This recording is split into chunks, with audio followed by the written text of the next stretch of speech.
In our daily life, we see many different living beings, both human and non-human. We regard some as friends, some as enemies, and most as strangers. Everyone's a stranger now. Everyone's got a mask on. You don't even know who they are, do you? Can't see their face any longer. Don't know who people are. Strangers. World of strangers. But these distinctions are made by our mistaken minds. They're not verified by valid minds. Okay? So our minds are deeply mistaken because they're shrouded in the darkness of ignorance. Ignorance that is grasping at things existing in a way that they do not exist. The deep teaching on ultimate truth that Buddha gave, explaining the actual nature of things, including the nature of living beings. If we had that wisdom, it would be so obvious to us that each and every living being not only is our mother, but has been our mother countless times in the past, over and over again, since beginningless time. There's no beginning to time. Time never started. In Buddhism we have this special understanding, correct understanding about time. There's no beginning to it.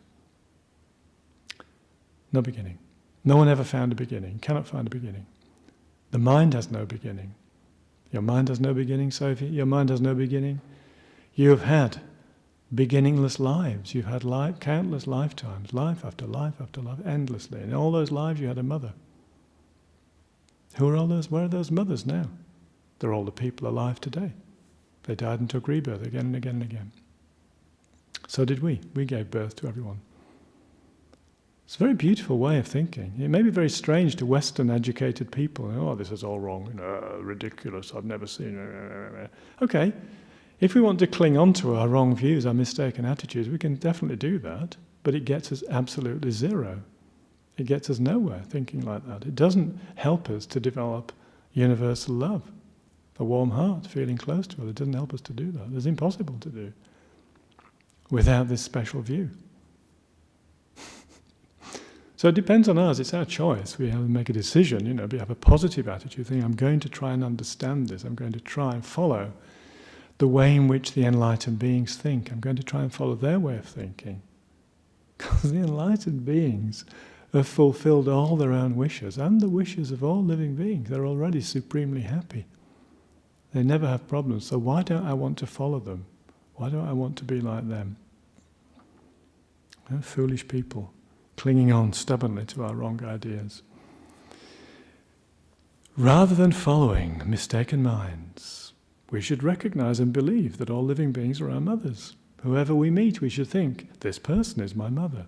And in this way, we shall generate a warm and heart feeling of being equally close to all living beings.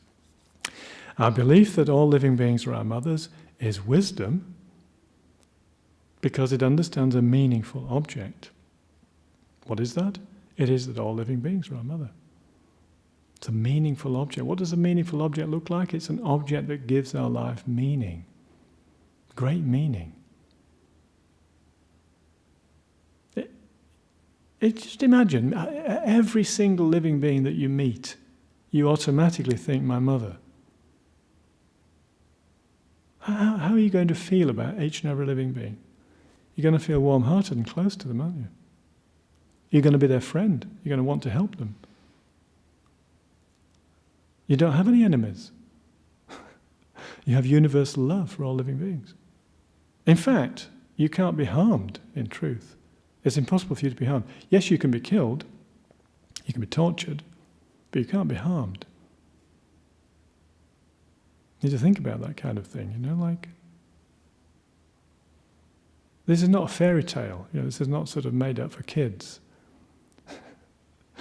This is Buddha's truth. He's telling us, I've seen the truth, this is what it is, and I'm trying to help you to see the truth too. I'm going to give you logical reasonings.